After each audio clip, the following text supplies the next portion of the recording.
This is all around now, guys. This is called Canadian Fleabane, Prairie Fleabane. And it looks like a tiny daisy, but it's not daisies. And this is what it looks like when it grows. It's all around right now, and you'll see them. This is a really great medicinal plant. Go out and get it, guys.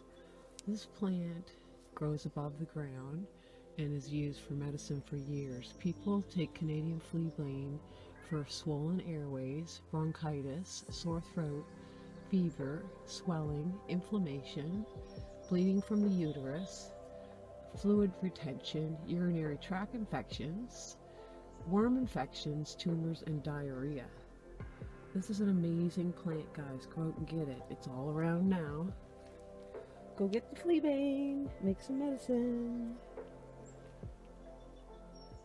Beautiful.